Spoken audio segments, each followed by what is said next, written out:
នេះស្អាតមែនតើបងប្អូនមិនថាពេលដែលវារីកឬក៏ពេលដែលវាកំពុំទេគឺស្អាតហើយនៅពេលដែលវារីកបែបនេះបងប្អូនហើយក្លិនវាក៏អូបឈ្ងុយតែម្ដងនិយាយទៅបងប្អូនឈរឆ្ងាយ 4-5 ម៉ែត្រក៏នៅតែក្អូបដែរហើយក្លិនវាគឺស្តៀងផ្កាកែវនៅស្រុកខ្មែរហើយផ្កានេះបងប្អូននៅពេលដែលវាកំពុំគឺស្តៀងទៅនឹងផ្កាកផ្លោកមែនតើនិយាយទៅសង្កថាដូចផ្កាកផ្លោក 100% តែម្ដងចាផ្កាវាហ្នឹងគឺវាជាប្រភេទដើមមើមបងប្អូនចានៅពេលដែលយើងដាំម្ដងហើយឆ្នាំក្រោយវានឹងដុះមកវិញបើសិនជាបងប្អូនដាំគឺកុំដាំទាបពេកចាបើសិនជាបងប្អូនដាំទាបពេកវាអាចរលួយមើមខ្លះដែរប៉ុន្តែ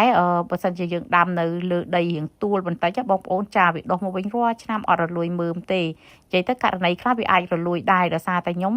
ធ្លាប់ដាំហើយខ្ញុំដាំទៅមានឆ្នាំខ្លះរលួយមើមដោយសារតែខ្ញុំដាំកប់ទាបពេកបងប្អូនអញ្ចឹងបើបងប្អូនចង់ដាំគឺដាំឲ្យរាខ្ពស់បន្តិចឆ្នាំក្រោយវាដុះមកវិញគឺវាមានផ្កាគ្រប់ដើមតែម្ដងខ្ញុំមានតែប្រហែលដើមឯនៅខាងមុខផ្ទះបងប្អូនប៉ុន្តែក្លិនវាក៏អូបឈ្ងុយបងប្អូនហើយខ្យល់មកលិហិតិចអីគឺអង្គុយហិតក្លិនវាគឺស្រស់ស្រាយមែនតែម្ដងចា